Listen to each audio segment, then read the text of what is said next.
Hi, everyone. From the newsroom of Impact Alpha, I'm Brian Walsh, and this is your Impact Briefing for Friday, June 23rd.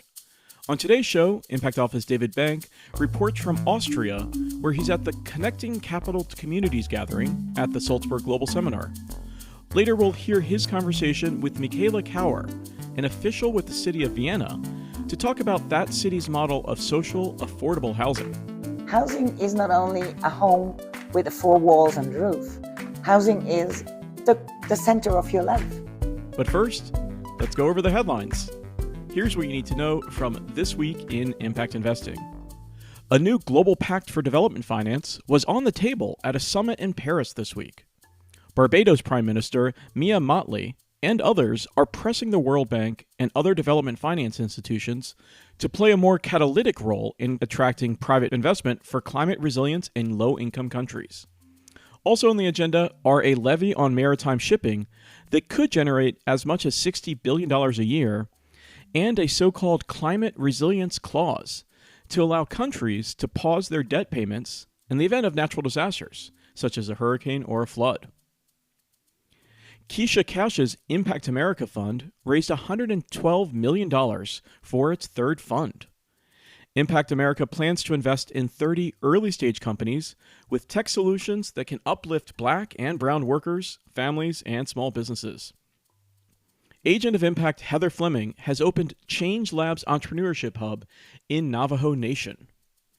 Fleming has worked for years to overcome resource constraints and bureaucratic obstacles faced by Navajo and Hopi business owners.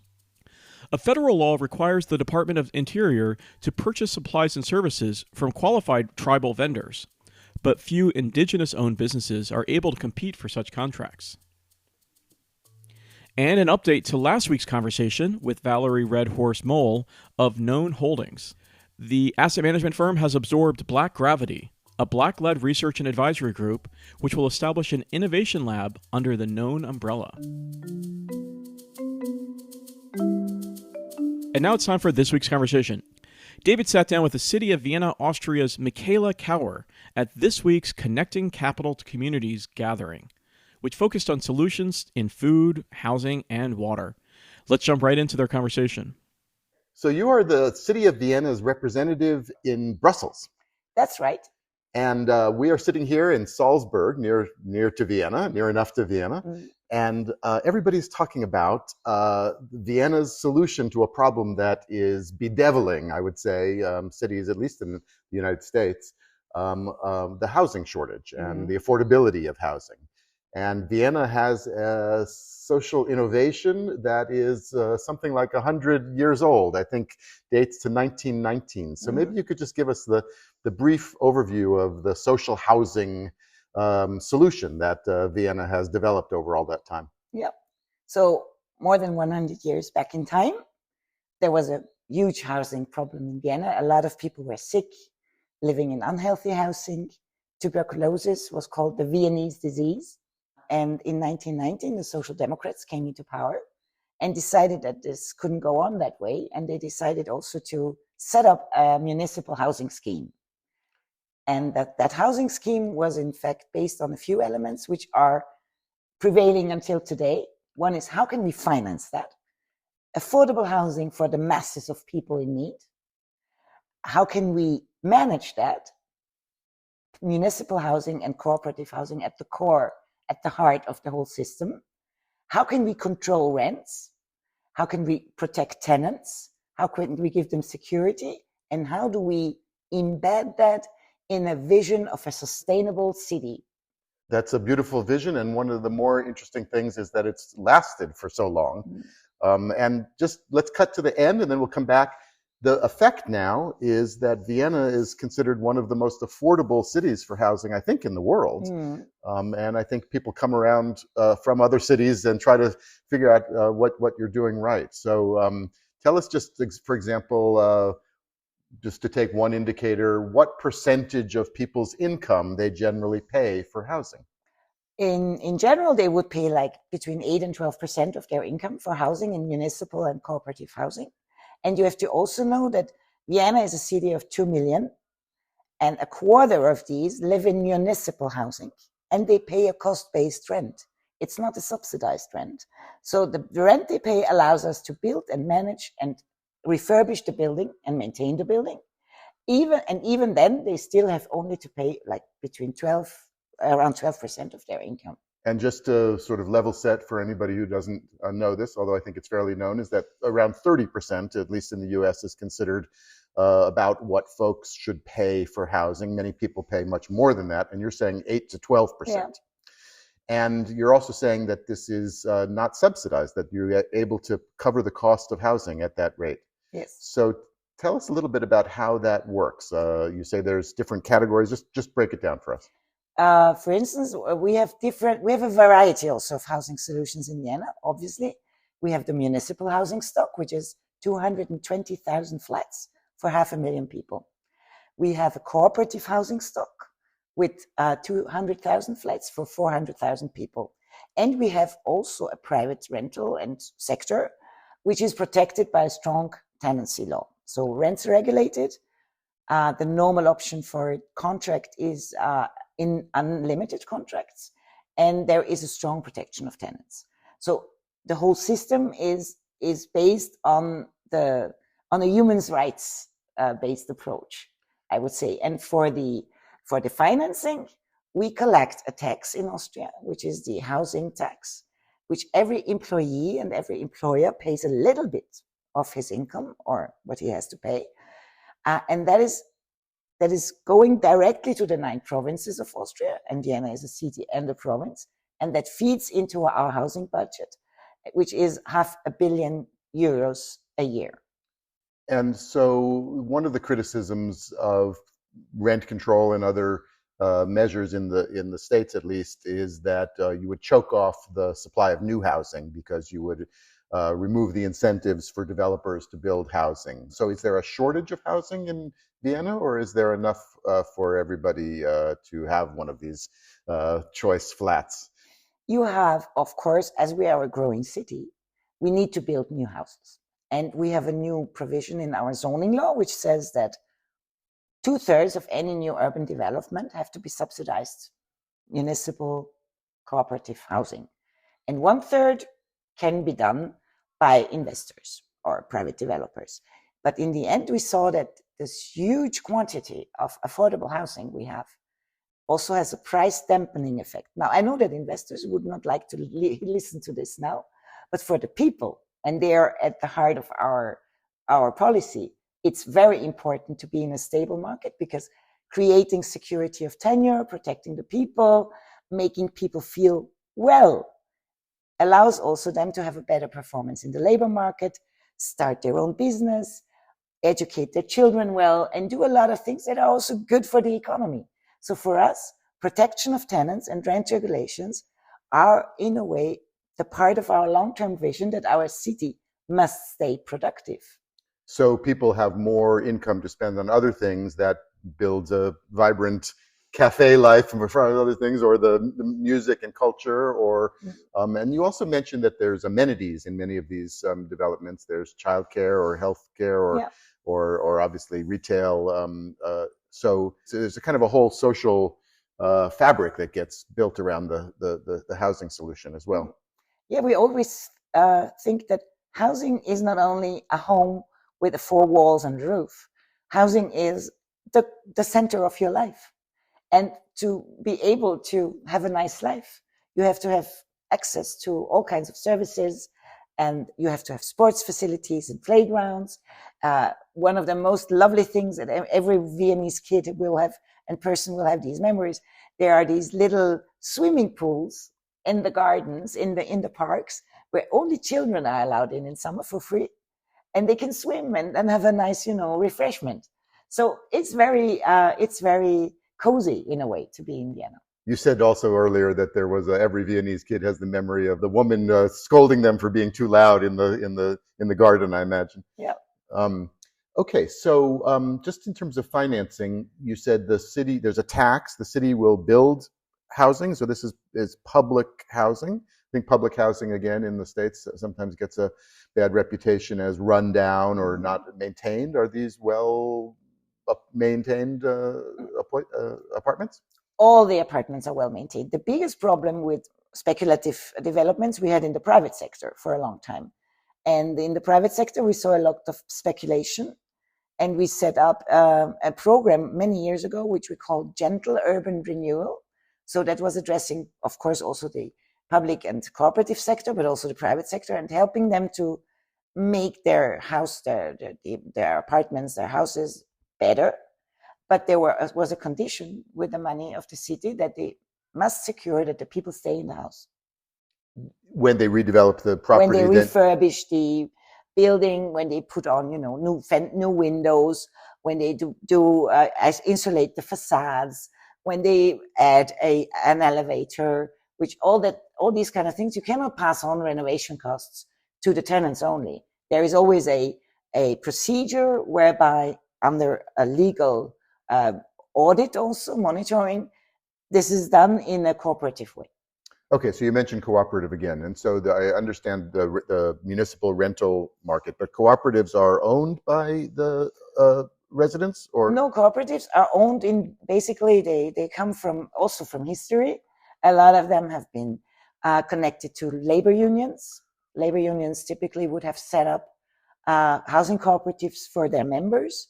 Some of them are also coming from the Christian, social Christian organizations and associations. Some of them can even be from companies who cared for houses for their employees. So, but their common denominator is that they must provide housing that stays affordable, that is always there for the tenants. And as a member of a cooperative, you kind of buy in with a small share. So you become a member, a co-owner of that cooperative, and that entitles you to have a flat for your lifetime, and you can even pass it on to your children. Now, if you do want to own, I mean, some people privately own their housing, right? And that is just runs on market basis? Mostly, but it's like Vienna is a city of tenants. 75% of the population live in rental, and municipal and cooperative is also said to be rental. And like the 25% that are home ownership, owner occupied, I must say, home ownership, they are basically they're detached houses in rather the outskirts of the city, in the outer districts, where it comes from the enlargement of the city, where we integrated villages and small towns to become part of the city of Vienna. So that's possible, but you can also, yeah.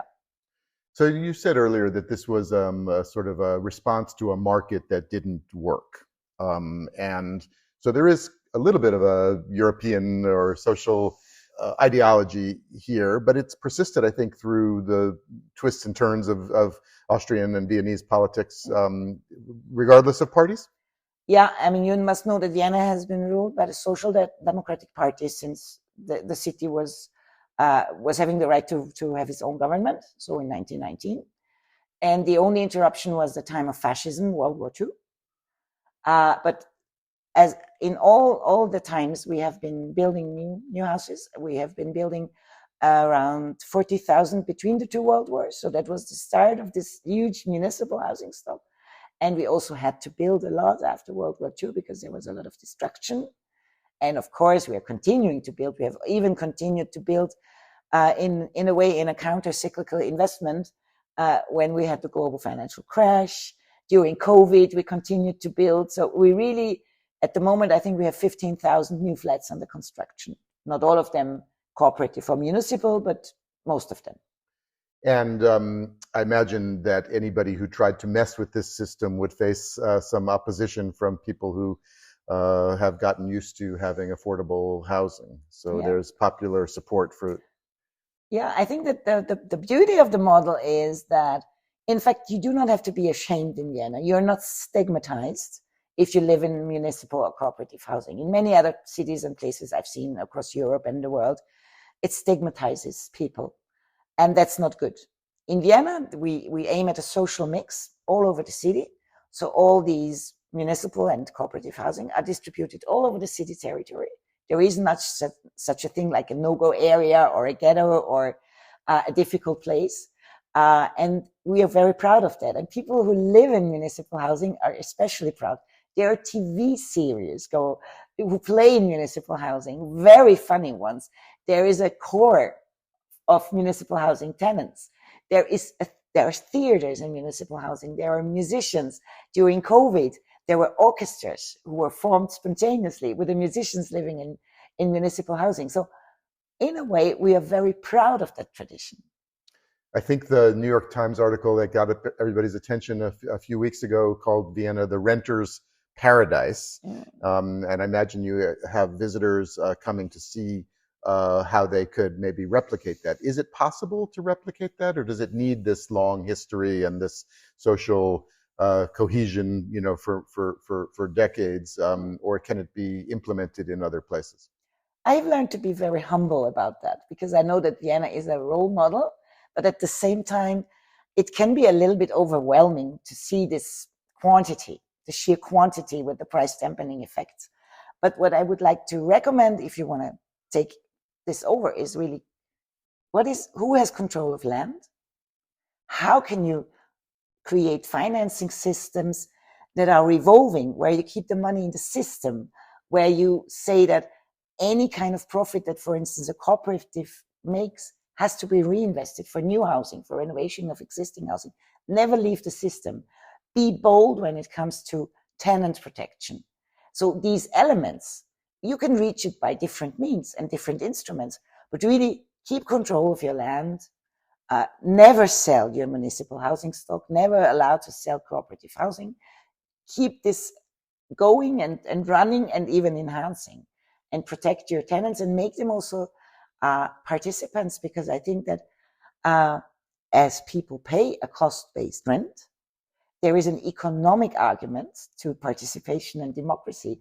And corporate governance in the housing sector means that we have tenants' councils, that we have strong tenants' unions, that we have tenants' protection, and that we design the places with the people. There have been tweaks and reforms over the years to try to keep up with different conditions that might be changing. What's an example of some of that? You were telling me a little bit earlier about some of the recent changes. Mm-hmm. We do a lot of research, and we want to know because housing development is something that takes years. So in order to know where the journey should go, we look at demographic developments. And what we saw that, of course, as in many other cities, we have a rise in single mother families. So we saw that for them, of course, life is harder.